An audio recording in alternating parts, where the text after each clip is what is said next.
Why are you the only man who wants to stay with me? I don't know. Are you too?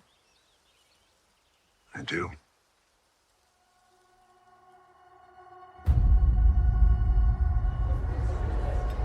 That's good. Why is Mom so different around other people? I think this is who she is. You love me. Of course. You're not born. No. The fact that she's comfortable flaunting all these relationships around all of us, you're better than that. She's different. That's what I like about her. I just want to feel joy in my life. You want to tell me why you didn't come home last night? Not really. This isn't a game, Melinda. It's always been a game.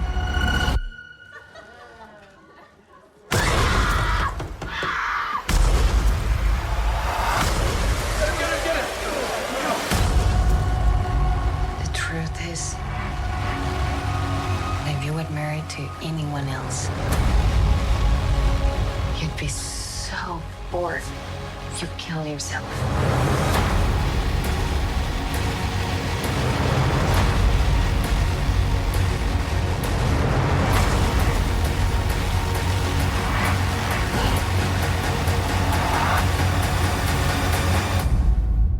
Do you think we'll ever be just happy? God, I hope so.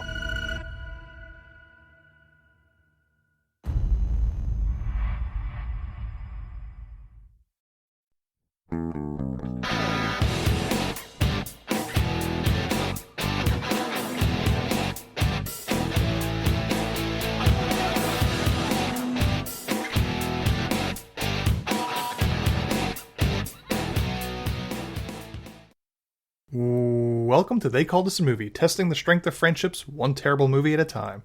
Subscribe to the podcast on iTunes and other podcast services by searching They Called Us a Movie and find us on Twitter and Instagram at TicTamPod. That's TCDAM Pod. We are also now a proud member of Geek Vibes Nation, and you could find them at gvnation.com. Welcome back to They Called Us a Movie. This is Anthony Del Vecchio. With me, as always, is Dan Aquino and Mark Myers. Say hello, gentlemen. Hello, friends. Hello. If I'm a little quiet today, I'm mourning the loss of Summer Catch as a choice in the poll. So That's all the way back in March, man. This is April now. We're talking about April. Oh, new month. That's right. Fuck that movie. Let's go. Yeah. Yep, we're in April. So as we do every week, we talk about what we've watched this week. So, gentlemen, what have you watched this week? Dan, what about you? I watched a couple of series. I watched the second episode of Halo. Still not really feeling it. But, we'll see where it goes. Started Moon Knight, the first episode of Moon Knight, which was good so far. I like Oscar Isaac. Seems like a good premise. I'm definitely interested in the second episode. I also watched The Bubble on Netflix, the Judd Apatow movie. Okay. And think of Don't Look Up, but even more up its own ass, if you can imagine. Jesus. Yeah.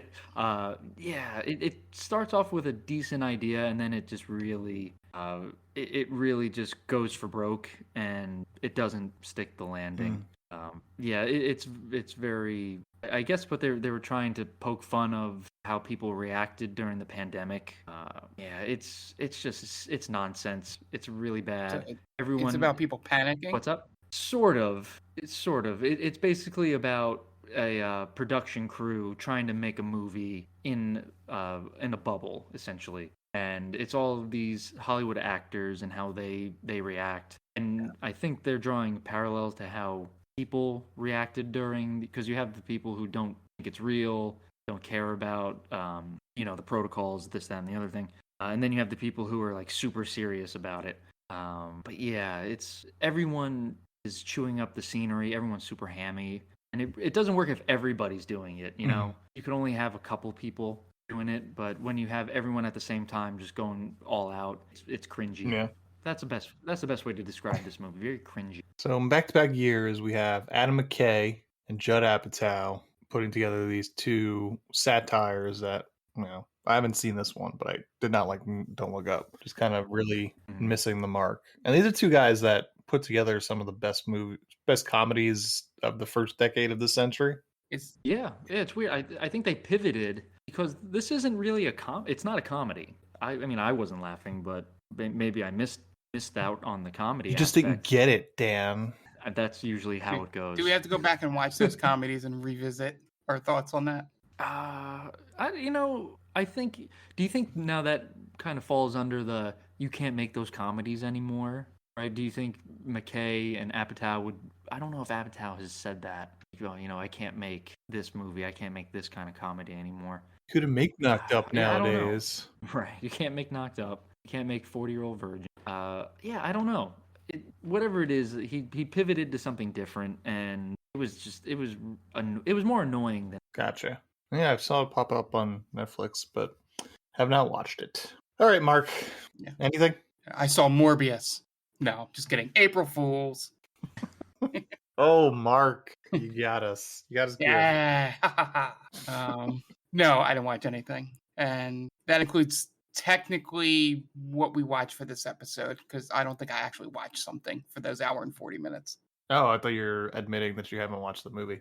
Yeah, as for me, I didn't really watch much either. I watched a couple series that we've started, but kind of half attention to. My wife started watching The Girl from Plainview, which is that Michelle something or other, the girl that convinced her boyfriend to commit suicide over text. That story, the one that kind of looks like Cara Delevingne.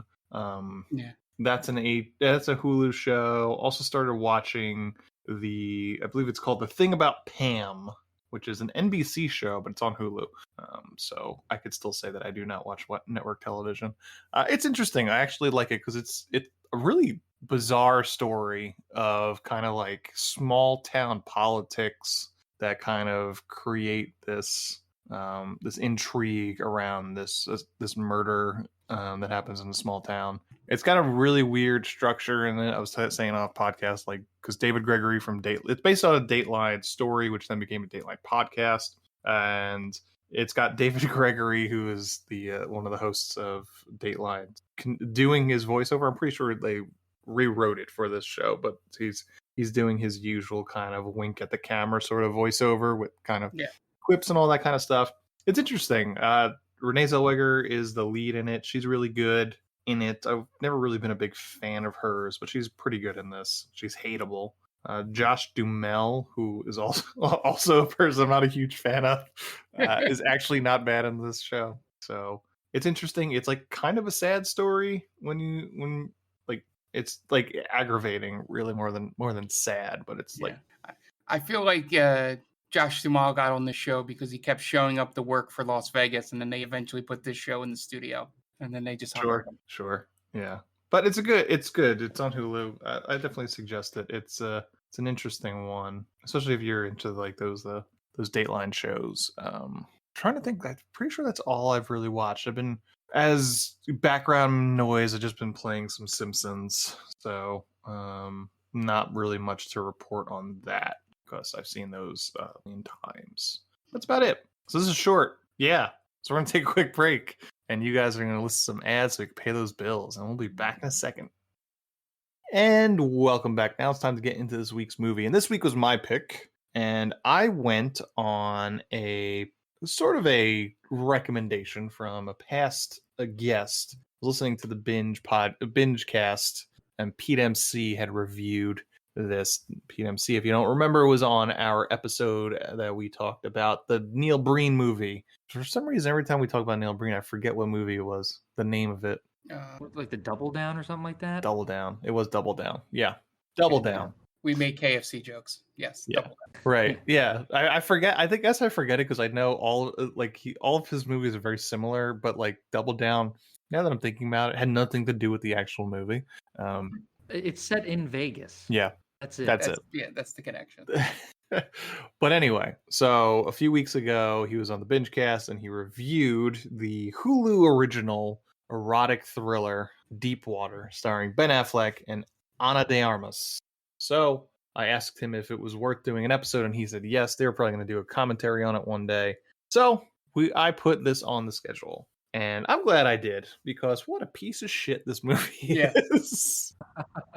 Thank I don't. There's so many questions you. for this movie that don't get answered. Nope. This has multiple Chekhov's guns that do not go off. There's obvious Snails. things that it's like, oh, that'd be an interesting way to kill somebody in an erotic thriller that don't pay off. Like someone with a shellfish allergy, mentioning that if you eat a snail that hasn't been starved so that they have like a clean digestive tract, that it could poison you and kill you. And then like people disappear that you think are gonna die that don't, and then maybe our guy that's going around killing people didn't kill the first guy he says he killed. Yeah, what a piece of shit. I don't understand this movie at all. I get why Ben Affleck signed on for this. Bury his face into Ana de Armas's ass. Yeah. And he got like a year's worth of pandemic sex out of it with her. So good for him. Glad he's happy. I have to see him on the set of another Batman movie, just like on the verge of just Kurt Cobaining. Oh boy.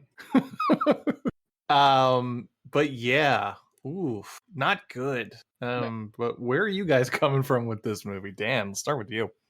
I was hoping one of the things I had written down when you were talking about all the Chekhov's guns, I was hoping he was going to perform a drone strike on somebody. Because so in the movie, Ben Affleck's character invented a computer chip that they would use in drones, and there's a big discussion where this guy Don, like a writer, talks about so that like all the drones that they perform the strikes on, like like they could be used for any sorts of things. Like, man, I really hope he performs like a drone strike on one of the lovers. I think that would be a phenomenal way to kill somebody. Sure. I was also very confused at this movie. I didn't understand why Ben Affleck was doing what he was doing, like why he was allowing things to happen, and what caused Ana de Armas to be the way she is. I also didn't know, like, what nationality is their daughter. I couldn't figure that part out. It seemed kind of up in the air for me. Right. Yeah, this movie. I couldn't remember the last time I watched an erotic thriller. It was probably Basic Instinct. Double Down, yeah. So erotic with his shirt, with his cut off shirts, right? His sleeveless shirts. Neil Breen. You see balls in that movie, so that's a good point. I forgot about that. I had wiped that from my memory. Oh, it's back. Yeah, I was confused. I wasn't really thrilled. I'll say that much. But yeah, like you said, I echo your sentiments, and he got to be with Ana de Armas, so I don't think he cares how well this movie did in terms of critics. Yeah. Yeah, I want to say I like the energy. I like the chemistry between Affleck and Ana de Armas. I thought they did a pretty good job. Everyone else, there's a comedic relief in this movie. For what reason? Mm-hmm. Right? What is that guy doing there? They're like his one buddy who gets high. Right. Lil Rel. Does he not realize this is a murder movie? I think he was miscast, or he just wandered onto the set and got high with Ben Affleck. Maybe. But he at one point spoke the truth of what we were all thinking. It's like her flaunting it in front of us. It's pretty fucked up, man. Right, and that's like everyone else. At first, I thought this movie was going to be kind of a Eyes Wide Open sort of film. Eyes Wide Shut. Eyes Wide Shut, yeah. So the first party that they go to, I was like, oh, it's a swingers party, I guess. And Ana de Armas is just banging this dude, and everyone else, because I thought Ben Affleck was going to hook up with his buddy's wife, the one talking about her cleavage. Right. Like, oh, okay, so we got a little thing going on here. No, it's just like there's a murder, and then they go to a party, and then there's another murder, they go to a party. So there's just like every kind of erotic thriller thing that happens, there's a big fight, and then there's a party afterwards. It's like, what is going on here? What kind of movie is this trying to be? I couldn't figure it out. Yeah, they went to 3 or 4 parties, right? Too many parties. Way too many parties. Yeah. What about you, Mark? Where are you coming from? Yeah. So I'll start off with the one twist that I absolutely wanted the end of this movie to be, and I'm upset it wasn't. I wanted the daughter to kill Ana de Armas. Yeah, sure. That would have been. I would be like, it's something. Like that would have. Sure, she's just as psychopath as like her father. That is something. Yeah, I also had literally when I'm on these podcasts, I always have a thing where I say, if a movie gives me 5 more minutes, it could explain it. There's nothing you could do to this movie to explain it. You would need to rework whole chunks of this movie and maybe even make it shorter to get the point across. But all they needed to give me some kind of ending is just have her deliver one line at the end where she says, "Okay, I'm done," after she figures out what he did. And I'm like, okay. She's like, "I don't want you killing people, so I'll stop sleeping with other guys." Sure. That would have been fine. And then you could have cut to what's the final scene in the movie, and it would have made a little bit of sense. But besides that, as me and Ann talked about off podcast, nothing happens in this movie. Like, it literally, I'm like, okay, is anybody going to take this seriously? Like, the only guy that does is that stupid writer, and he's like shoehorned in there. And it's a full wink, wink. Oh, I'm writing a story about a writer that goes back to a town and solves a mystery. I wonder what that could be in reference to. That'll come up. Speaking of that, I wish that Ben Affleck's character fucked that guy's wife, because that would have been interesting and something in this movie. Just everything like that. And I guess my final thing is I wish they would have done something with the fucking snails. Like, seriously. Like, if he would have killed the first boyfriend with the snails and then revealed how he did it to the last boyfriend, that would have, again, been something that they did.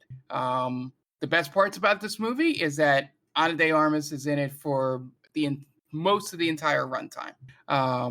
So thumbs up, yay, for that. But in terms of any scenes that didn't involve them two, because there was, like Dan said, there was good chemistry, good tension. Ben Affleck, seemed to kind of understand what those scenes needed, and but anytime they had to interact with anybody else in this movie, it made absolutely no sense. I think, Ant, you had a line where you said some of the dialogue between the friends reads like somebody that's never talked to another human before. And yeah, that the entire movie just felt like that. Like they were trying to do some kind of cool thriller, but just couldn't. They couldn't figure out where they wanted to go with it. Like, there's so many different directions you could have taken it to be much better than what this movie turned out to be. It could have all been her and made it look like it was him, Hell, fuck it. The daughter could have been killing all the boyfriends. I don't know. She seemed to be able to wire that thing up to move with potatoes. Right. And drone strikes. Christ. But yeah. There was so much more that could have been given, and you know why this went to Hulu and not theaters. Yeah, sure. I don't mind that it was Affleck killing these guys. I just wish they would have put some mystery into it. Yeah, that was, the whole thing is he says flat out that he killed the first guy, which I'm not even sure is true. I don't think he did. Right. Because they mentioned that they caught someone. He said they caught somebody, and the mode of killing was completely different, right? Because he says that he bashed that guy in the head with a hammer, and then when the report says he had like gunshot wounds in him. So right, and that's not his MO, even when he starts killing people for real. Right. Yeah, he's more. He makes it look like an accident. Right. We don't even have evidence that he owns a gun. He might not even own a gun. Yeah. But apparently he's also an amateur photographer, and we don't know that until like 15 minutes left in the movie. So, it's possible. He does mention to Don that he does photography on the side. Oh, does he? Yeah, because he's like, "Oh, so what do you do, Vic?" And he rattles off a bunch of things, and one of them is photography. Gotcha. But it really doesn't make, and even that payoff, not that integral to the movie. It's like, okay, he makes I'm jumping ahead here, and I apologize. He just makes like a photo album of his wife. Yeah. And she has like a 180 on how she reacts to him. Yeah. I don't understand her motivation. That's one of the problems with this movie, is because she'll change from scene to scene, her reactions to him, right? Yeah. Because for people that hate each other on the surface, they have sex several times in this movie, right? Yeah. They go penis and vagina twice, and she gives him roadhead and gives him a hand job. So that's a lot, Yeah. that's a lot of fucking for two people that seem to be absolutely over each other. And she gives him an over the pants handy. Yeah. At a party. In the middle of a crowded room, he starts rubbing Right. or she starts rubbing his junk over the pants. Yeah, so I think what would have been cool is, so you have, the pianist is killed at the pool party, but there's still some intrigue there until they do the flashback of him killing him, of Ben Affleck killing the pianist. Mhm. I was like, that kind of sucks, man. I would have loved to have the intrigue of just maybe he didn't do it and everyone just thinks he's crazy. Or I had actually written down, what if everyone knows he's a killer, everyone's cool with it, and you kind of see it from maybe either, maybe Ana de Armas doesn't realize it, or there's a new victim who figures it out and is trying to run for his life now. Right.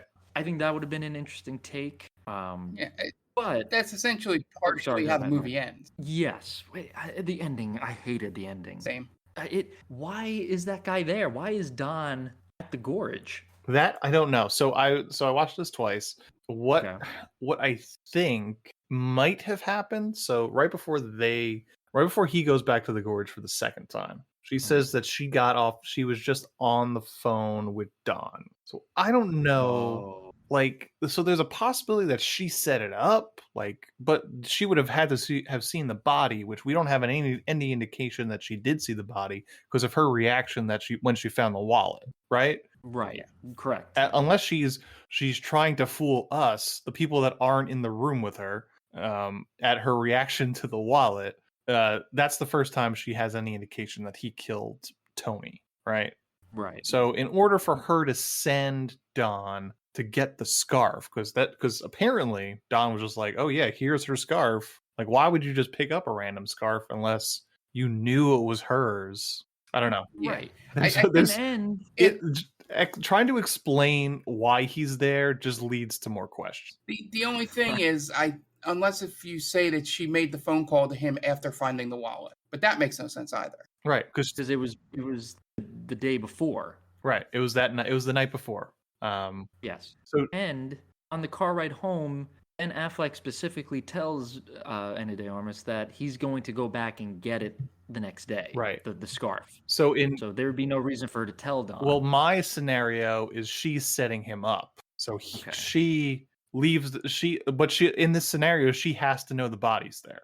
So that throws out the window because she has no indication that the body's there. She has to leave the scarf, say, "Oh, I forgot the scarf," to send him back there, and Don goes back there too. Yeah, you'd have to throw out the entire ending if that's the case. She calls Don to say he's going to be here, and that's where the body is. Right. And then, but I guess it would kind of track with her, her emotions throughout the whole movie, because then she does a complete 180, and she's like, "Oh, I'm just going to stay with him now." Mm-hmm. Yeah, so you're right. It doesn't. It just leaves more questions than answers. But you also have a private investigator in all this. So even if that scenario was what was supposed to be assumed, then you send the private investigator. You don't send Don. Right. But that guy just disappears. Right. Does not. Ben Affleck finds him out. Yeah. Does not play a role in the plot at all. So now that's the guy who you get with the drone strike. You get the private eye, right? When the private eye's kind of driving around, all of a sudden you see Ben Affleck having like a little, doohickey. And we get a first-person view from the drone. Like the target, you have the target screen, and then boom, just like a little mini explosive hits the car. And there you go. And then cops don't play a role in this movie at all. It's weird. Even after Ana de Armas yells that her husband murdered someone, they have just a quick conversation with him. Just take him. Everyone takes him at his word. Yeah. And it's crazy because he's a billionaire, right? Or he's like a multimillionaire. He's getting government money. He's probably a billionaire. Yeah. So at one point they're at a party, and Don mentions, "Oh, you could have killed him," and everyone's like, "No. Does Vic look like a killer? He's a billionaire. Of course he looks like a killer. All billionaires are killers." Yeah. and it's just inconsistent. Like Joel. Why doesn't Joel die? That's right. Or I kept thinking, because Joel's the first guy we're introduced to. Yeah. I kept thinking that when Ben Affleck calls him the Uber, I thought it was it was a setup, and he was going to be killed along the way or something along those lines, and we would find that out later in the movie. Right. But no, yeah, he's gone. Like that'd be like Ana de Armas goes into his snail enclosure, and like she sees in one of them like a finger or something. It's like, oh my god, that's Joel's ring. Holy shit, he killed Joel too. Yeah, how great would that have been? Just building up, and then you can kind of just make it into a legit horror movie at that point if you wanted to. Yeah. Yeah, you could have legitimately had that snail be the place where he hides all the evidence for the guys. Yep. It could have just been wallets. Yep. How fast do snails eat? That's the thing. Because then it's not a very good method of getting rid of a body. No, I'm just saying hiding, not getting rid of a body. Yeah. I mean, why does he put that wallet in that enclosure? I have no idea. Right. Yeah, he lives in a mansion. He could have put it anywhere. He just burned it. That's exactly what Ana de Armas does. Just burned it. Why does all of a sudden he decide to keep evidence that is incriminating to him? It's yeah. And obviously the biggest question of this movie is, why do they not get divorced? Why is that? They mention it twice. Both of them mention it. Mm-hmm. Why? Yeah. My thinking was, and I don't know, I think it's wrong, but the only reason I could think of was, since he's a billionaire, she would want him to divorce her so she could just take the money and the kid. Mm-hmm. But then why not just do that? You don't need a reason to divorce your husband. Yeah. Like, I don't know. They have an arrangement that as what he says is an open relationship. He seems uninterested on his end, having an open relationship. And he obviously hates the fact that she's in an open relationship. So why? Why is this the arrangement when he is driven by jealousy to murder her? to murder her lovers? It makes no sense. It's not. Yeah, and it's not even like she gets off on it, because she's horrified to find out that Tony's killed. Yeah, or one of her could be lovers. Yeah, it's like a major misunderstanding of what an open relationship is. Yeah. Yeah. Yeah, like I said, all they really needed to do, not that it would have made any sense, but to just have it be that she was basically, I'm not going to cheat on you anymore because I don't want people to die. But it's not cheating, though. Yeah, it's not cheating if it's an open relationship. And I get that that doesn't really change what you're saying, but at the same time, why do you have this arrangement if you can't handle this arrangement? Right. Maybe he just likes angry sex. I don't know. Like, because he's not getting off on it. He's not like he doesn't have like a cuck fetish. He's not like jerking off. That's what I thought it was. Yeah. I had written down that he's giving off big cuck energy, but he's not into it. It's not it. Yeah. Everyone in this movie is just a big piece of shit. Yeah. Except for the guy who gets high. He's like the only nice person. The person I feel the worst for is Don's wife. Right. Yeah, she's like a nice person. She defends. She defends him. Yeah. I think like secretly she might want to bang him. Yeah, I mean, I think her and Mary, she seemed like she was down, because she was talking about how they made a huge deal about the fact that he dances with Kelly, Don's wife, in the first party, or that one party. And then Mary's like, well, if you ever feel the need to dance again, I hope I'm the first one you go to. Like, damn, if you ever get that itch. Yeah. Mary's looking to scratch that itch, getting some of that Affleck dick. She wants to know what it's like to be with Batman. Yeah. Sad Batman. But sad but Batman nonetheless. Yeah, I think, and it was just weird how all of these dudes were just so okay with banging a married woman. So that was one of the things where I was like, nobody acts like an actual human being in this movie, because there's one thing to be like, oh yeah, you've got an open relationship, awesome. That doesn't necessarily mean I want you to be like grabbing my dick in front of not only your husband but a party full of your friends. No one's ever like, why don't we like take a step back and like chill the fuck out for right now? You know, we're in public. Let's act with some sense of decorum. But they're all just like, oh, open relationship. You want to suck my dick right here? Everybody would love that, more or less. Right, If she offered, they would have said yes. And even like Tony, I thought was going to be the one that was going to be like, oh, you know, like push her away. Like, no, let's be great. Let's be civil about this. But he does the same exact thing. And then he offers to just, well, let's cook up your snails. Which I thought was over the line, sir. These are my fucking snails. And how persistent he was is what annoyed me. He's like, oh no, it's fine. I'll just go grab. No, all right, like listen, motherfucker, you go grab those snails. I'm gonna bash your head in. Yeah. That's these are the events of what's going to happen. But I don't understand why you don't just take no for an answer. Yeah, it was so weird. It was like such a presumption. Like, yeah, you don't mind if we cook up a dozen of your snails, right? It's fine. Right. You've got more. Right. Like if someone came into your house and like, oh, like dog tastes great. Yeah. And you got a couple dogs. It's fine. I'll just go grab one. Yeah. You're not gonna miss like a dozen chickens. What's one? Right. Exactly. Yeah, who does that in someone else's house? Yeah.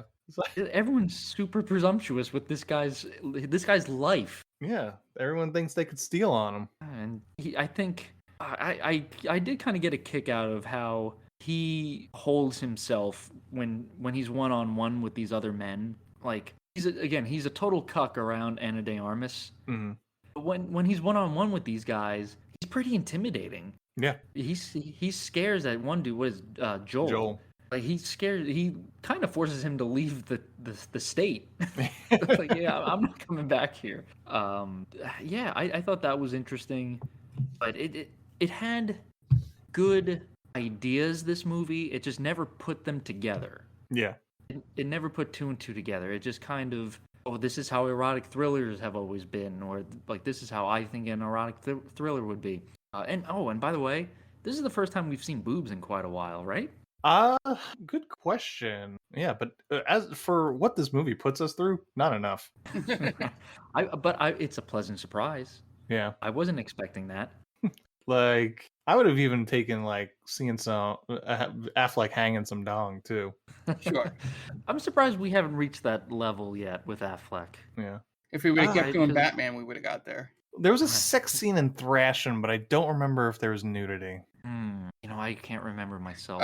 I don't know if we saw the girl, but we definitely saw they did the shirt reveal thing, but it was Josh Brolin. We saw shirtless Josh Brolin. If that did not have nudity, then the last time we saw nudity was 50 Shades Darker back in February.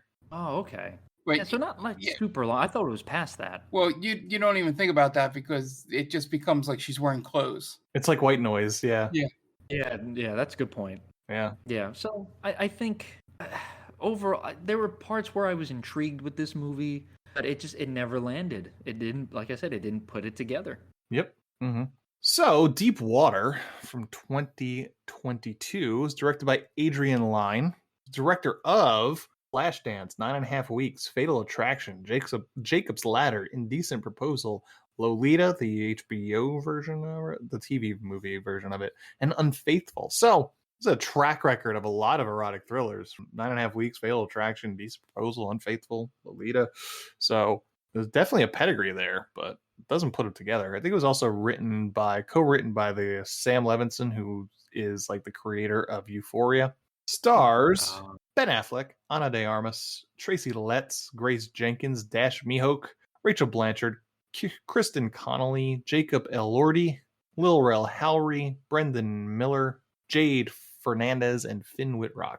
There's an IMDb score of 5.4. Forgot to look up the Rotten Tomatoes score. I don't know. But a budget of $48.9 million. Let me look at that Rotten Tomatoes score right quick. Yeah, I'm now more upset knowing that it was the writer of Euphoria that there wasn't more nudity in this movie.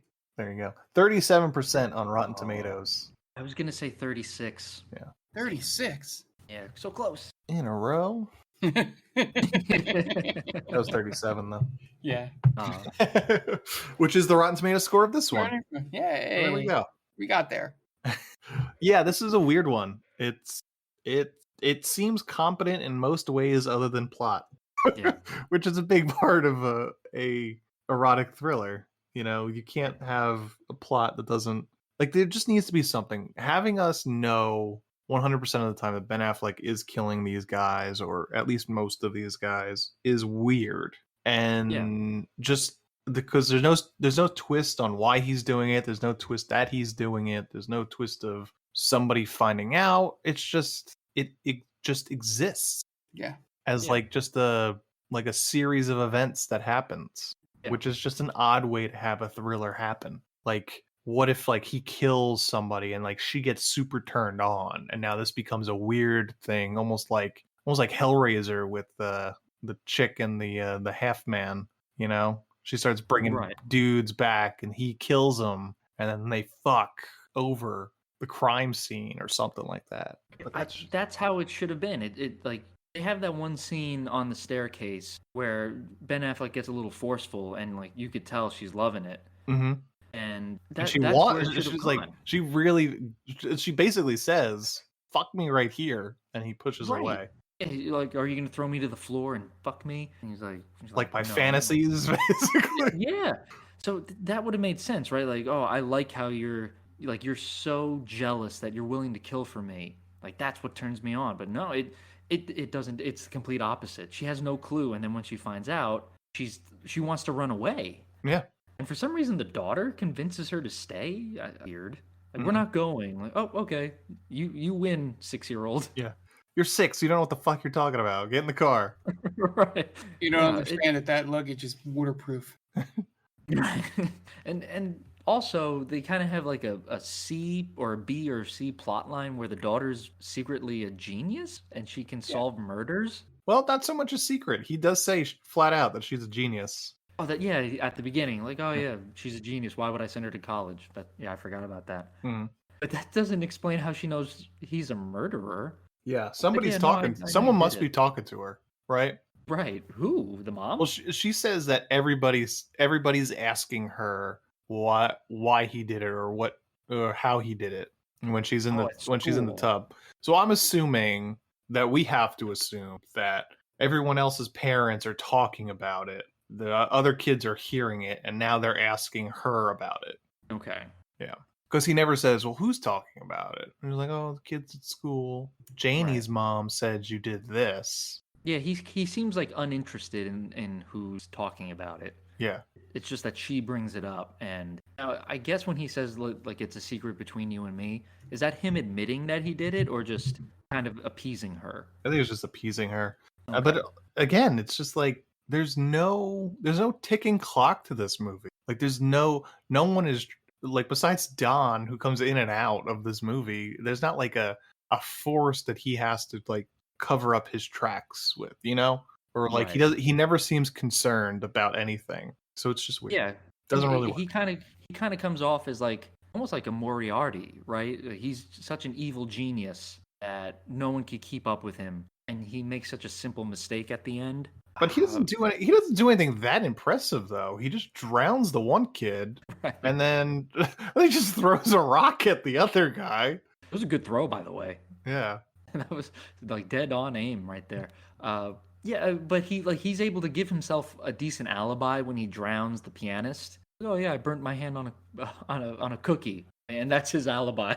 Right. Yeah. He couldn't have killed him because he burnt his hand on a cookie, I guess. Solid alibi. Solid evidence. Yeah. It certainly wasn't him. Yeah, I also wonder if everybody thinks that she's schizophrenic or whatever, or some kind of mental thing, and that's why when she's screaming that he's a murderer, they're just like, no, what are you talking about? Yeah, I think everybody just thinks that she's a big old C word. Or she's a drunk. Everyone sees her, she's always hammered. Yeah. Oh, she's drunk. And it's a little bit of column A, a little bit of column B there.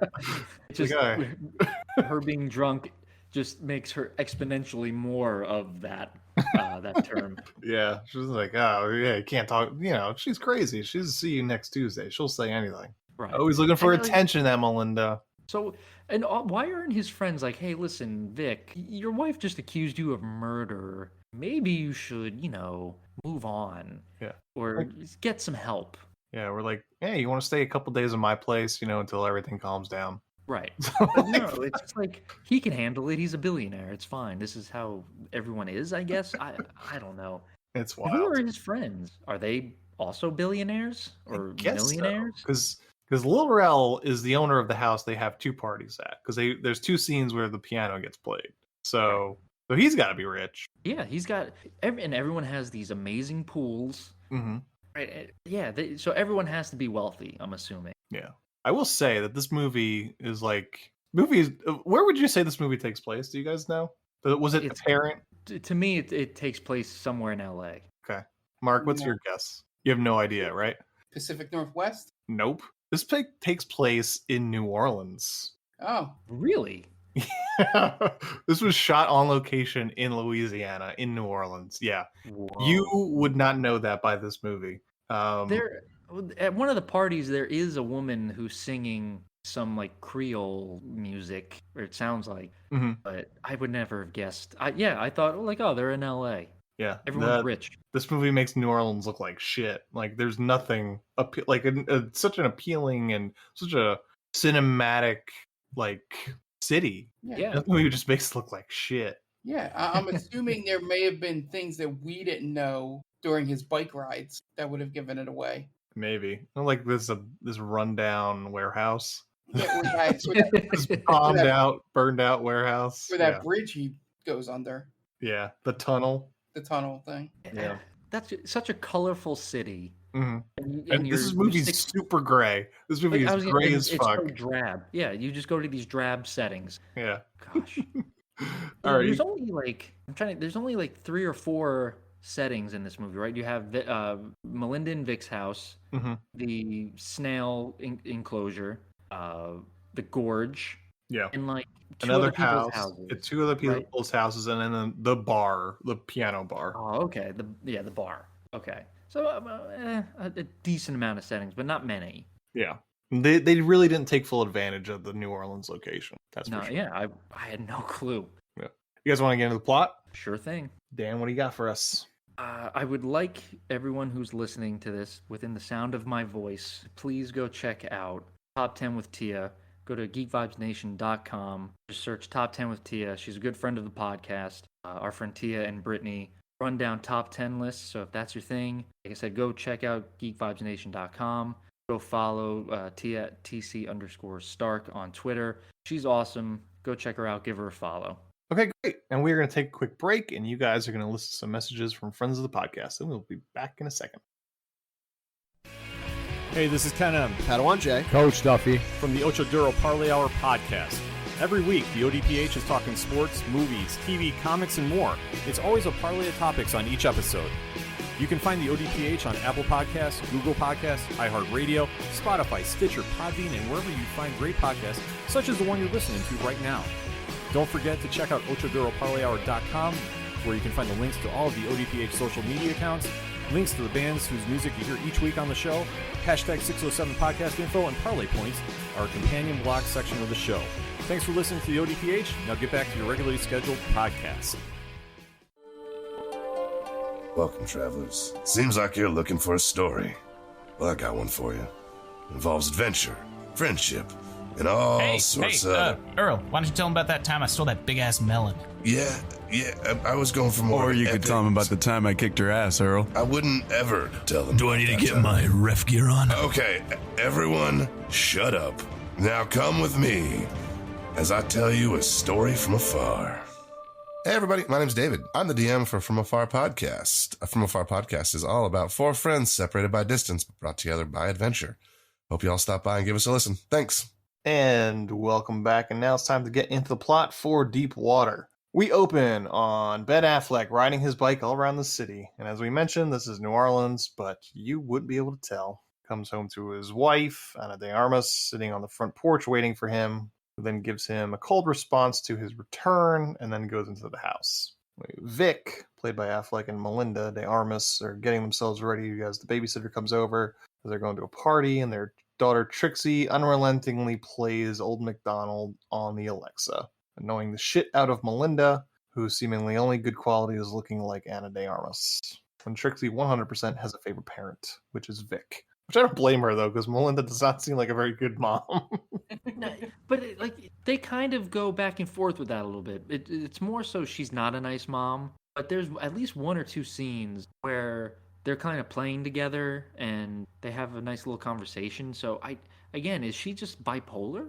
The mom, is Ana de Armas bipolar, Right. or we can't pinpoint exactly what their relationship is. Yeah, it's like when after he kills Tony, he goes home and they're like playing and they're having a good time. Right. When they've been nothing but cold to each other the entire movie before that. And maybe like one or two other scenes, but like it's kind of like it's making the assumption, it's making the statement mostly of this movie that Melinda is not a good parent, nor does she try to be. Right. She's very self-involved. Yeah. I don't know. It seems like this movie didn't really want us to hate her 100%, but they failed. really made us try. It really pushed the boundary of us hating her, but kind of taking it back to a little bit. Melinda asks Vic his opinion on what dress to wear tonight, and he helps her get ready by putting her shoes on for her. They go to a fancy rich person party and talk to the other parents about public schools versus private schools for a 6-year-old. Then Melinda sees her friend Joel come through the door, winds up attached. Is this the point where you were looking up guillotines on the internet while watching this movie? Yeah. I mean, I saw the antebellum era house, and I'm just like, man, these people should probably die a slow death. But then Melinda sees her friend Joel come through the door and winds up attaching herself to him and takes him into the yard where there is a band playing. Vic wanders around the house and catches Melinda kissing Joel out on the back patio. And they continue carrying on, dancing out by the pool as their friend Mary mentions how close Melinda and Joel seem to be getting. Mary says that all the friends are talking about Melinda and her relationship with Joel and tells Vic that they just don't want him looking like a fool. Joel says that they have an open relationship and he's not concerned. And their friend Grant then comes over to tell Vic and Melinda that Melinda is drunk and now standing on his grand piano. So they all go over and Melinda's on the piano, then hops down and plays a song that I don't know, but as part of it is in Italian. That scene kind of annoyed me because a friend comes over, tells Vic that Melinda's on the piano, kind of making a fool of herself. So Vic goes in and she gets right off the piano without anyone's assistance. Like no one's telling her, hey, Melinda, get off. Or, Vic doesn't kind of give her, come on, you're drunk. She gets off, plays a song everybody knows apparently.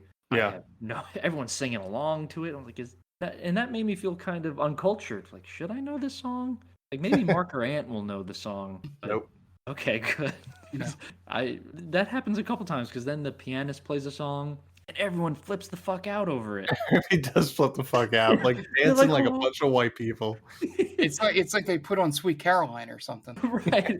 It's like, oh shit, oh not that. Like everyone loved it. Okay, maybe I just don't know piano music. Oh yeah, okay. So I'm glad I'm not the only one. Right. Maybe it's a song in like New Orleans music culture. But okay. So yeah, now that we know it's in New Orleans, maybe that makes a little more sense. Yeah. So after Melinda's performance, Joel comes over to Vic to just thank him for letting him bang his wife. It was real bro shit. And Vic then asks Joel if he knows a guy by the name of Martin McRae. Joel says that, yeah, he's the guy that went missing. And Joel says that he killed Martin because he was seeing a lot of Melinda. So Joel feels threatened, so he goes to leave. Melinda tries to get him to stay, but he leaves anyway. Then a little bit later, Vic and Melinda leave the party, and a drunk Melinda questions Vic about what he said to Joel that made him leave. Vic says that he didn't say anything to him, but she doesn't believe him. And then at home, Vic pays the babysitter as Melinda undresses and goes to make coffee. And Vic sends her upstairs, and she gets annoyed by the puritanical nature of American life. Me too, Anna. She just let you walk around naked all the time. Yeah. After the babysitter leaves, Vic helps Melinda undress and then tries to make a move on her, but she tells him to close the door on his way out of her bedroom. So then he goes play with snails in the backyard, which is not a euphemism. Next morning, Melinda nurses a hangover, and Vic takes Trixie to school. I can't believe they named their kid Trixie. That's a good point. I didn't think about that. Vic telling Joel that he killed Martin is now the talk of the town. He laughs it off, telling another parent that he was just joking. Vic then goes to have lunch with his friends, who then tell him that Melinda is fucked up for how she flaunts her relationships with the other men in front of him and his circle of friends. Then word gets back to Melinda about what Vic said to Joel, so she arranges a dinner with Joel at the house so Vic can apologize. Joel comes over and Vic continues to act like a weirdo, but then lets Joel in and fixes him a drink. and tells Joel he's making him lobster bisque. But Joel tells him that he's allergic to shellfish, which would be an interesting way to kill somebody in an erotic thriller. Hopefully it comes and plays a part in this movie. So spoiler alert, it does not. Does not. So spoilers. Meaning that scene is pointless. Yep. So we cut to the actual dinner, and the backup dinner for Joel is a grilled cheese sandwich, which I found hilarious. and Ben Affleck gets like super angry that Ana de Armas has a bite and says it's great. Yeah. Why is he angry about that? You may have missed because she says she doesn't like lobster bisque. Yeah. That was what he got mad at. Yeah. Oh, Melinda emasculates Vic by choosing to eat Joel's grilled cheese instead of the lobster bisque. I think you mean remasculates Ant. Remasculate. And they get into a snippy fight over Melinda's drinking and her unrefined palate.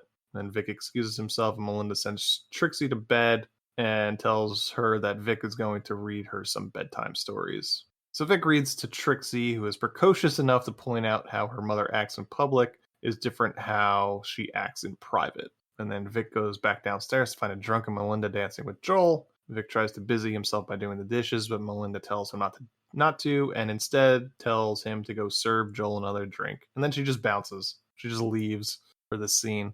So Vic and Joel have a conversation.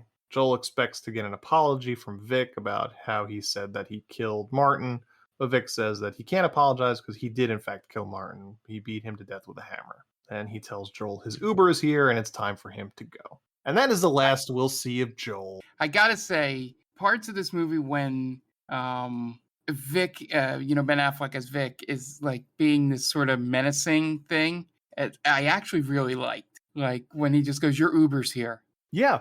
He's really good at it. I think he's good at the parts. The problem is that the movie doesn't capitalize on it. No.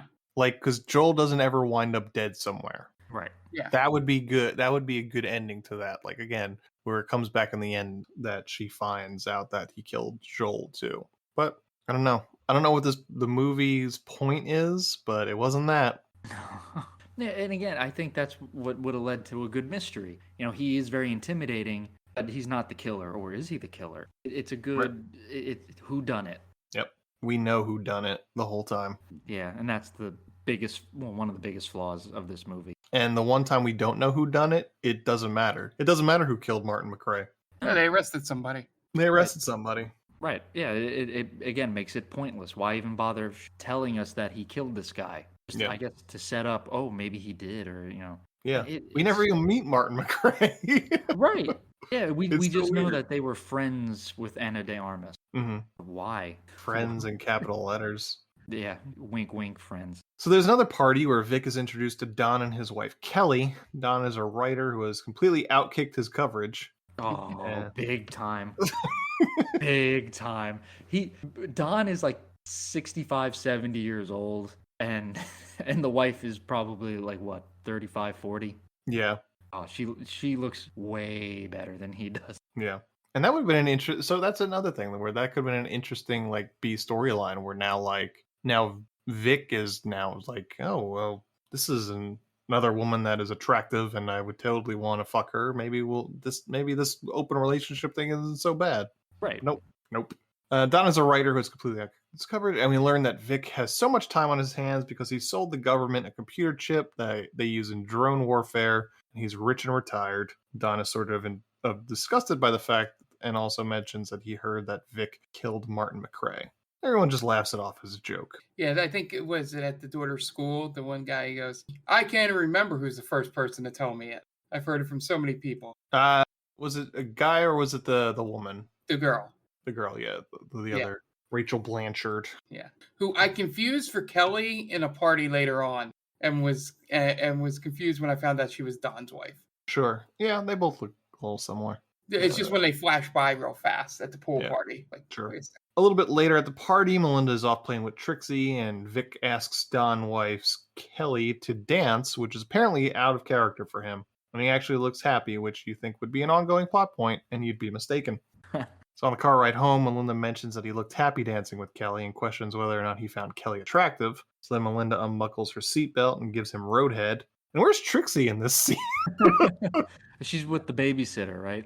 No, she was at that party. Oh, she was at the party. That's right. Well, I don't think that would stop Ana de Armas, though. Probably not, but Right, that should stop. It should stop Vic. Vic's a good father. Right. I cackled so hard when she unbuckles her seat and goes to, do the deed. The look on Ben Affleck's face. It looked like this mixture of just I'm the man and I can't believe this is happening at the same time. Like it looked like he was basically having a ton of weight lifted off of his chest, knowing that his wife was about to give him roadhead. I don't know what it was. The look on his face just made me cackle. I let out like a screech laugh. I don't know why it made me laugh so much, but it was very funny to me. And then she asks him if he thinks Kelly is a better fuck than her. And like an idiot, he doesn't quite answer her. So he bites him in the dick twice and then stops and pouts.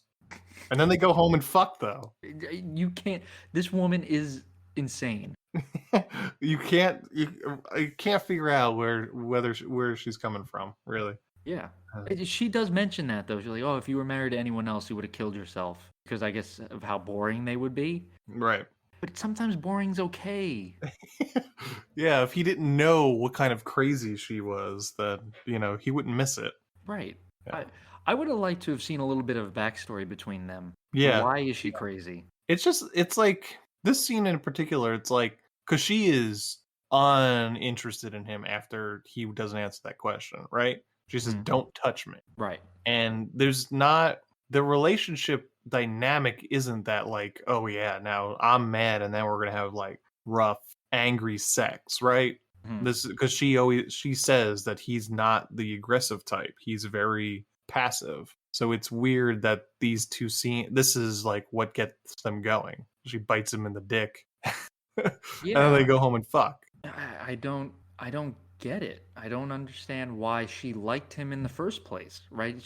If he's always been that way, she's always been that way, they wouldn't connect. Yeah. Unless it's because of the money. I was going to say, did he accidentally spill his bank account in front of her? It was next to the Magnum condom. I was thinking the same way. Oh man, look at all them zeros. Yeah, my Magnum dong. What he did was he noticed that she was behind him at the ATM and left the how much was left. He left the receipt on the ATM itself, knowing she would look and like, oh, excuse me, sir. Then as he turned around, he made sure to move the Magnum condom out of his wallet. Exactly. Put his card back. It dropped out. That's what happened. Yeah. Yeah, I don't get it. There's no reason for them to be together other than the money, I guess. And that's why I thought she wanted to divorce him. Like, she was trying to get him to divorce her so that she could just take half of his money and the kid. Yeah, they definitely, on the list of things they needed to do, this is probably middle tier, but they definitely needed to explain their relationship better in terms of the beginning. Definitely. Like, they just have one joke about when they went to dinner for the first time and because she has the appetite of a 12-year-old or something. Yeah, she had mac and cheese. She had mac and cheese. That's like the closest, we get to anything. Yeah. Like, I don't know why there was in love with her? Yeah, like I don't know why there was a second date. Because she's Ana de Armas. That's true. That's You'd order all the mac and cheese in the world, baby. Yeah. Did he find her hot and then go, oh, that's a cute quirk. I could, that make me remember her sort of thing. Man. I don't know. They don't explain any of it. Love makes you do crazy things. All right. I don't know who said that. And then lust makes you do even crazier things. Yeah. Oh man, that's. I don't think I would. I don't think I'd be able to handle that. I couldn't handle that. Right? It's like, well, first of all, if my wife were like openly cheating on and not even caring that I saw, I would be heartbroken, right? I feel like all of us would be. Yeah. But yeah, he just takes it. He takes it like he takes it like a bitch. An open relationship is not on my goals in life. Yeah, that's a young man's thing, I think. Like, when you don't have a care in the world, like, yeah, you go do whatever you want. I'm gonna do the same. But when you're married and you have a kid, like it's time to put that to bed. Yeah. So smash cut to Trixie at a soccer game and Melinda complaining that Trixie's team is playing a team full of 12-year-olds. Then Vic gets a call from the bank telling him that there isn't enough money in Melinda's account to cover a check for $3,000 that she wrote to someone for quote-unquote piano lessons. Later, Vic starts calling around to bars, trying to figure out which ones have live music, specifically piano music. Sure enough, he finds one and goes to pay the bar a visit. While he's there, he sees the kid playing piano, wearing a shirt that he got from Dan Flash's. Yeah. And then Melinda shows up and sits close to the piano, and she and the piano player, Charlie, make flirty eyes at each other. Vic goes home and sees a news report about the cops finding Martin McRae's body and that he was shot several times. Then a drunken Melinda comes home, sketchy on the details of her night. I don't want to speak out of turn here, but I think Melinda has a bit of a drinking problem. Yes. And Vic tells her that they found Martin McRae, and Melinda gets upset and walks off. Later, Vic and Trixie go to pick up a puppy from the animal shelter, and on the way home, he sees Charlie walking down the street carrying a vase full of flowers. And at dinner, the very same vase is on the dinner table, which Vic then throws out. Question for you guys. What's up? When Ben Affleck and the daughter go to adopt the dog, did you think the worst was going to happen to the dog? You know, it really never crossed my mind. No. The dog plays no part in this movie. He Does not. He witnesses a murder, but that's about it. He does. Yeah, the only part he leads in it is that he reveals to Ben Affleck that the body is coming back up. Yeah. Right, yeah, That's because it. the daughter's with the dog at the lake or the river. Yeah. So, That dog must have gotten tossed around that car during that drive. Oh yeah, right? When he's with Tony, he just comes to this big he's going like 50, 60 miles an hour, full stop. So what we're saying is that dog's a snitch. No, the dog, because then afterwards the dog's in Vic's arms on the ride home. Yeah, but he's trying to show the kid where the body is. Oh, maybe. It's true. Maybe. I didn't think of that. Vic and his buddy Grant go back to the bar for some drinks while Charlie plays the piano. And Grant says they caught the guy that killed Martin McRae, so that's the end of that thread. After Charlie finishes playing, Vic tells him good job and then tells Grant that Charlie is giving Melinda piano lessons and that just hangs around in the air awkwardly. Why would you tell your buddy at this point? Like, everybody knows, every guy that Melinda comes in contact with, she's fucking. Yeah. Like, just kind of keep that to yourself, you know? You don't Yeah. need to tell. Well, I guess it's the opposite thought process, is that since everybody knows, you might as well point out to the friends who the new guy is. I suppose. I don't know. I don't know. I'm just devil's advocate. Vic goes to play with his snails again and imagines Melinda giving Charlie a hand job in the car. A lot of hand job moments in this movie. Lots of hand jobs. I think this movie is trying to bring back hand jobs. It's not going to work. Stop trying to bring it back. It's real boring stuff. Do you realize what we're in the age of now? The hand jobs are a thing of the past. Yeah, it's old school. Yeah, right. I know those things need to go the way of the dodo. They need to be forgotten.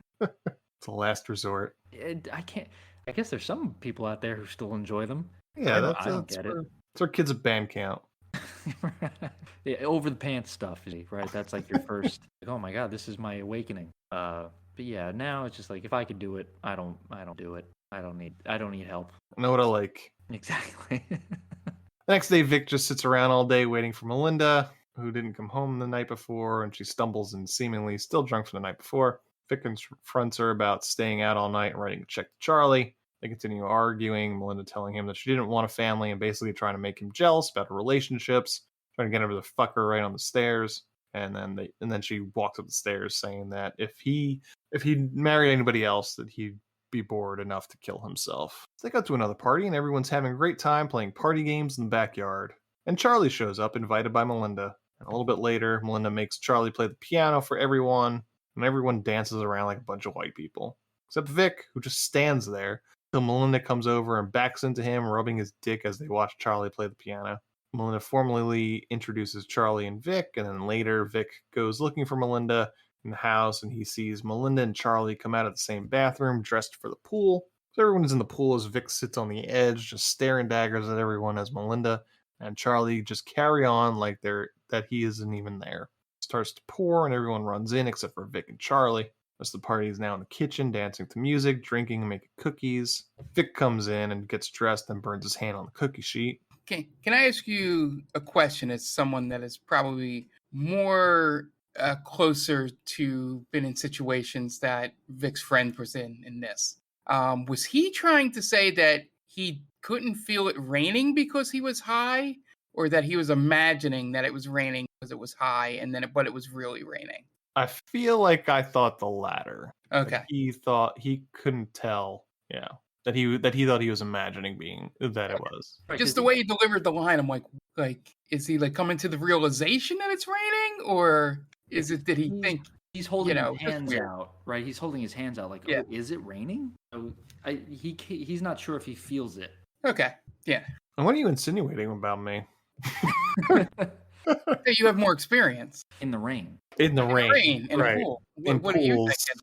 Right, because you have a hot tub, Yeah. right, Ant? So I do have a hot tub, so that's what Yeah. it means. there Yeah. you go. So it's hard Yeah, to I mean, and it looked like the pool was heated, so I don't know what else you could be talking about, Ant.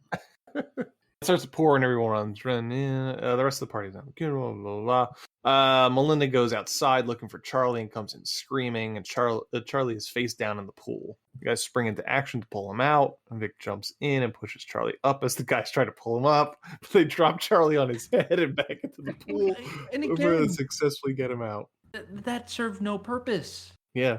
It leads to my favorite line of the movie. What was it? A little later, when the one guy, the guy we see for like one scene, maybe two, that's among their friends, and they go, well, we dropped him on his head, and he goes, well, that didn't contribute to the death. And then one of the guys goes, but it certainly didn't help. Yeah, why would you have that in the movie, right? If you're not going to hint that, that's what killed him, not the drowning. Yeah, so that you can blame it on Don. That's what I'm saying, right? So now you give him a plausible excuse here. Like, no, I didn't kill him. He bashed his head. We pulled him out, hit his head on the side of the pool. Cookies were plenty of an alibi. I guess the writers thought, no, we don't need to explain this any further. Everyone will know. He touched the cookies. Right. Yeah. Or to burn his fingerprints off. Right. Yeah, Louise, it's such a... That would have been even more interesting than what they did. I don't know he if burnt the fingers on purpose so they couldn't fingerprint them. I don't know if you have to dip it in acid or something like that, right? Isn't that what? I'm just saying, like that explanation would have been more interesting than what actually happened in this movie. Mm-hmm. That would be hilarious if that's the way you can commit a crime. Like, yeah, just burn your fingertips beforehand. Yeah, and then they will be unable to find your fingerprints. Yeah. Vic climbs out and attempts CPR, but it's no use. Cops come and ask a few questions: who saw him last, were you drinking, etc. And then Melinda, in front of the cops, tells everyone that Vic killed Charlie. Melinda becomes hysterical, and the cop takes Melinda in the other room to ask her questions. After a while, the cops bring Vic in to ask him a few more questions privately. If Melinda and Charlie were having sex, and why doesn't he ask these sorts of questions of his wife? Which is a very good question. And he's got a terrible answer for it. It's like, I don't feel like I should have that kind of control over what she does or something like that. He doesn't presume to basically tell her what to do or not do. Yeah. So they go home and Vic asks if Melinda wants a divorce, and she doesn't exactly answer the question, but she says she's not afraid of him because she's the thing he killed for. And again, if this was turning her on, that would be something, but it doesn't seem to be. So Vic goes on a bike ride and has visions of memories of himself drowning Charlie in the pool, intercut with her fucking Charlie in the car. As he rides, he notices a car following him. Vic goes to drop Trixie off at school and he runs into Kelly, Don's wife. She tells Vic that Don has been talking to Melinda and sharing his theories on how Vic killed Charlie. Vic invites Kelly and Don over for dinner, and Vic brings Don over to his shed to show off his snail collection. Don immediately asks if he could smoke in the snail enclosure, which I just think is hilarious. Because why would you think that would be a good place to smoke a cigarette? Everyone just has their way with this guy, regardless. Yeah, everyone's just trying to steal on him. Yeah, he's very defensive about his snails, though. Yeah. Vic then tells Don he needs to stop telling people he killed Charlie and makes vague threats to Don. Later, Vic sees the same car that was following him parked outside a restaurant, and he looks in the car and sees a large camera on the front seat. So he goes inside and finds Melinda having lunch with someone she says is a psychotherapist. So Vic says if this quote-unquote psychotherapist thinks Melinda is a schizophrenic, and Melinda asks him if he thinks Vic is a psychopath. Vic goes to leave and asks the guy for his card, which he can't produce, so he goes without it. Later in the week, Vic heads to Don's house and interrupts their dinner in order to accuse Don of hiring a private investigator to follow him. And he produces a bank statement from Melinda to Don to pay for it. This is all a surprise to Don's wife, Kelly, and their daughter, Goldie, who just won't go inside no matter how many times her parents ask her to. Again, I mean, would you? Yeah. I don't think you need to have the daughter in this movie. It makes it hilarious. It makes it, a very funny scene, but it really doesn't add anything of importance. In this movie, yes, you need the daughter there. In a better movie, no, you don't need the daughter there. Sure. Vic then starts following Melinda, who is now running off to meet with another guy. And Trixie is starting to get wise about Vic drowning Charlie and starts asking him very pointed questions about the event, but he denies it. Puts Trixie to bed, and then he overhears Melinda talking to someone about moving to Brazil and ends the call with, "I love you." As Melinda takes a bath, Vic tries to ask her about her day, but she doesn't say anything. Some days later, the guy Vic saw Melinda with comes into Vic's snail enclosure and introduces himself as Tony, an old friend of Melinda's. And he's immediately freaked out because Vic is a weird dude that has an obsession with snails. But they go inside and Tony talks about his business, which is creating sustainable housing in lower income countries, specifically in Brazil. And Melinda comes in and she acts flirty around Tony and then just offers the fact that Tony was the first American that she ever fucked. So I'm not sure it's a big deal other than probably the first circumcised guy that she's ever had sex with. And that Tony broke her heart by breaking up with her. So as Melinda cooks, Tony just randomly offers that they should take some of Vic's snails and cook them up. Vic has to tell both Tony and Melinda multiple times that the snails are not for eating, and that you have to starve snails to clear out their intestines before you eat them, or else you'll poison yourself and die. Sounds like that could be an interesting way to kill someone if you were in some sort of erotic thriller, but it does not come into play anywhere in this movie. But it's unfortunate that the one guy who could have done it to had a shellfish, which I don't know if snails count for, but I bet the writer of this movie so. We're also not in an erotic thriller, so there goes that idea. Like, he could have just made the grilled cheese and with some just lobster in there somewhere, you know? Just tested him. Yeah. Like, why? Like, he literally, he drowned somebody by putting his head underwater and just throws a rock at another guy. So not interesting ways to kill somebody. And and again, with the lobster bisque, he really drives home oh, wait, really? Yeah, I can't eat it. Really? So not only do they bring it up, but they enforce it in that scene. Yeah. It could have just been just drop it, oh, I made lobster bisque. Oh, I can't eat it. Oh, okay. And then that's it. Oh, right, whatever. Yep. No need to bring attention to it. Yeah. And it's like Vic has never heard of a shellfish before. Yeah, right. But why don't you know how to eat, right? So just eat the shellfish. It's the same concept. Right. Is it because he's too normal, quote unquote? Oh, he's such a normal guy. He doesn't drink, doesn't show emotion. Do you think he's neurodivergent, Vic? I don't know. Right? He's like a genius. He's like a computer genius. Mm-hmm. He's got this weird obsession with snails. He's hyper fixated on snails. But he's too smooth for it. Right? Anywhere he goes, he can have normal conversations with other people, and he has. But does he though? Is he having normal conversations with people? But at least with the one friend's wife. I guess that's true. Right? I mean, he doesn't really hold very many conversations outside of his wife and Don. Yeah. I think they were trying to go for something like that and missed it, because I would believe that. I thought they were just trying to go for he's a genius and he's almost like a savant in a way. That's what I thought. I don't think that's far off from neurodivergent, right? Maybe not. Some sort of some sort of autism on the spectrum, I guess. Yeah. So this is a sequel to The Accountant, right? Wasn't that the plot of the movie?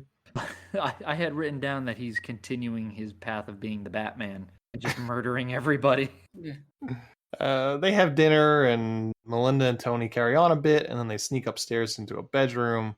Vic catches Melinda unchanging in front of Tony. Day or so goes by, and Vic follows Tony and drives up to him on the street, telling Tony that Melinda was trying to get a hold of him. She wants to show him a building property for some sort of investment opportunity. Tony hops in the car, and they're off. Vic starts driving faster and faster, asking Tony questions about his old relationship with Melinda, and for some reason the dog is in the car. But then he starts driving more erratically and into the woods. Tony gets more and more nervous. He tries to call Melinda, but has no service. Eventually, Vic gets to a spot and slams on the brakes. That poor dog must be flying all over the car at that moment.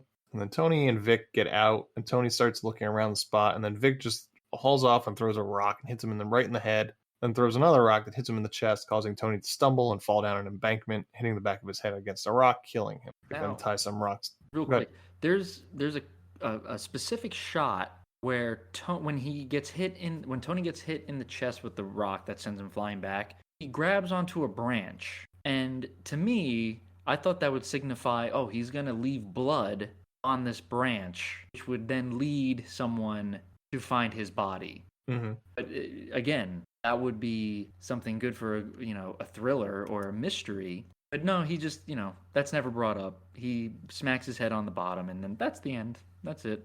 Yep.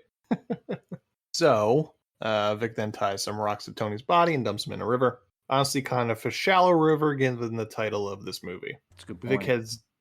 Vic heads back home, finds Melinda playing with Trixie. Then he tells Melinda that he actually likes Tony, which, kind of keep Tony's name out of your mouth at this point, really. Why drawing attention to it? Tony's name out of your fucking mouth. He's just like begging to be caught. Go ahead. Yeah. Have you heard from Tony? Was that Tony on the phone? It's like you're really obsessed with him. Right. That's a real easy way to get caught. Yeah. Then at dinner, Vic gives Trixie, a 6-year-old, some wine, and he says they're celebrating.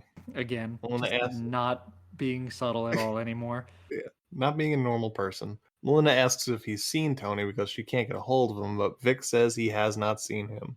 After putting together a photo project at his office that Vic has gone to once before in the movie, he goes home to find Melinda and Trixie getting ready to go on a picnic at the gorge, the very gorge he just killed Tony at. So they go, and as Trixie goes off with the dog, Melinda asks Vic why he's the only man that stays with her. Then she starts giving him a hand job again. Then he shows the project he made for her, a photo book, which apparently Vic is an amateur photographer, which is not something that ever mentioned throughout the entire movie, except for that one time. We've never seen him with a camera, though. Vic then realizes that Trixie is somewhere near the river, so he goes to bring her back up and notices Tony's body has surfaced. So he gets a little panicky and starts ushering Trixie back up the embankment. On the drive home, Melinda mentions she left her scarf back at the gorge, so Vic says he'll go back and get it the next day. At night, Melinda asks Vic to sleep in her room with her tonight. She also mentions she was just on the phone with Don, but doesn't mention what it was concerning. And then they fuck, starting with the hand job again. It always starts with hand. Just hand jobby. That's just what he likes, I guess. It seems like he's like, the director is like, there's a process and a step to sex. It's hand job. Hand job, blow job, missionary, doggy, cowgirl. Yeah. Kissing her ass. And she screams at one point. Yeah, she specifically asks for him to do that. And to kiss her ass, yeah. And he's all about it. Not like tongue punch my fart box, just kiss my ass. So that's the kind of dialogue you wanted out of this. Is that what I'm getting? Yes. Okay. Yes. Oh boy. I mean, this is supposed to be an erotic thriller. You gotta titillate, man. That's a good point. That would have thrilled me. That's like, oh, now we're talking. Tongue punch my fart box. God damn. Ben Affleck probably would have been like, okay. In the morning, Vic races on his bike to the gorge without Melinda knowing. She goes looking for him, but he's nowhere to be found. So she goes into his snail enclosure and winds up finding Tony's wallet in one of the tanks. Why he has evidence just sitting out like that, who knows? Vic makes it to where he dumped Tony's body, and he is still floating just below the surface. So he goes down and tries to push it down half-heartedly with a stick. As he's doing so, Don comes from out of nowhere at the top of the gorge and calls out to Vic. Vic says Melinda forgot her scarf, and it turns out Don has it in his hand. Don comes closer, then sees the hand float above the water. So then he runs to his car and drives like a maniac on the dirt road, with Vic trying to keep up with him on his bike. Oh, I love this part. Don trying to climb up the embankment. That's so great. The whole ending is terrible.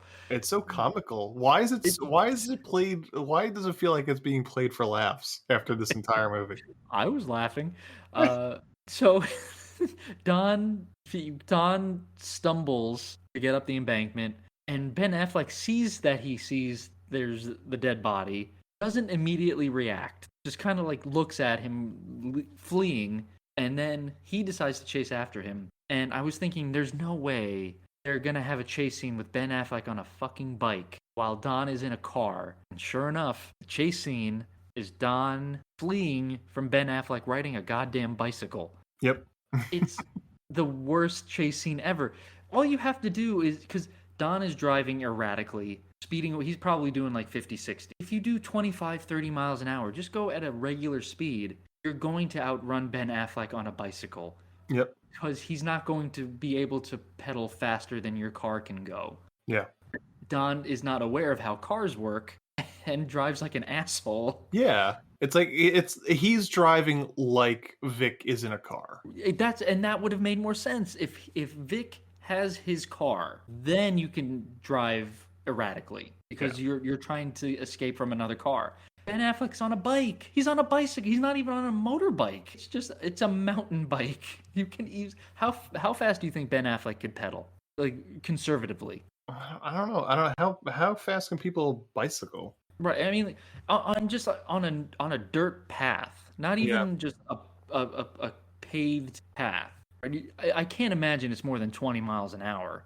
The ordinary untrained person can pedal a bike at an average of 10 to 14 miles per hour. So if he's doing 25 miles an hour, he's getting away easily. Yeah. With a few months of intense conditioning, he could get to within 25 miles per hour or even 30. That's like Lance Armstrong. Okay, so obviously Ben Affleck is not that. Yeah, let's say between 15 and 20. Okay. So yeah, again, if he's doing 25, 30, he's getting away. No problem. So why is he driving like someone's right up his ass? Yeah. Oh god, it was incredibly bad. The entire ending was incredibly not thought out. Yeah. Like, Don has to show up for no reason. Yeah, it's super rushed. They just needed how do we tie this together at the end? Yeah. Meanwhile, Melinda starts packing a suitcase, but Trixie sees it and starts bringing it down the steps. Melinda sees her go out the back, and Trixie tosses it into the pool and says that they're not leaving. So as Don drives, starts trying to text his wife, which he probably should have just called her. Meanwhile, Vic has gone off-road in an attempt to cut off Don.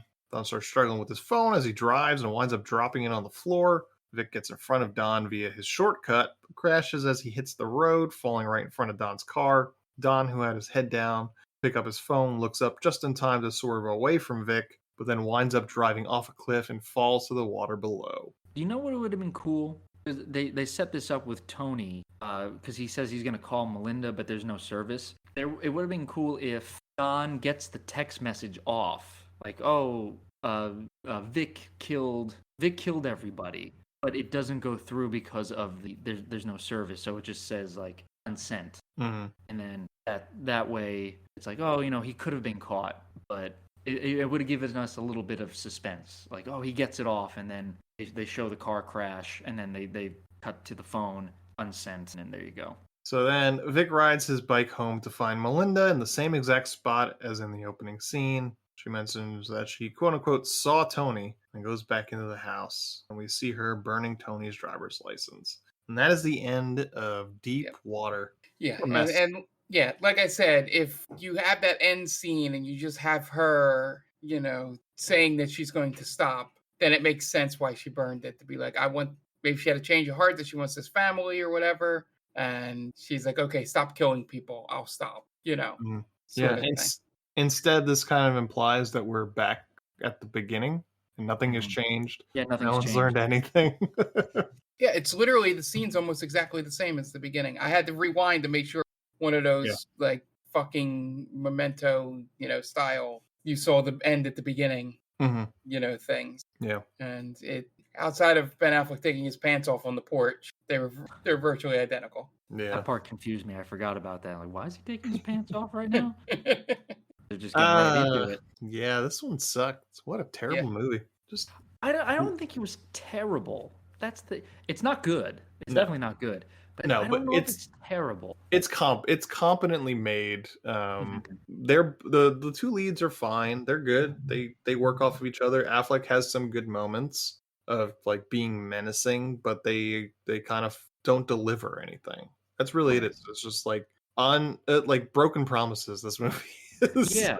They give you so many threads that lead to nowhere. Yeah, like surprising amount of them for like a thriller where you're creating these threads because they're Like more than often, that's the point of a thriller, that these threads that you're following are going to pay off one way or the other. Whether or not it's like a huge twist at the end, or more or less straightforward, they're like you're setting these things in motion so they will pay off. And this is the exact opposite. We're literally setting up things so they won't pay off. Like, there's no payoff for the snails. There's no payoff for the shellfish allergy. There's no payoff for Martin McRae. Nothing. Yeah, it works if you give us someone else who could have feasibly killed these people.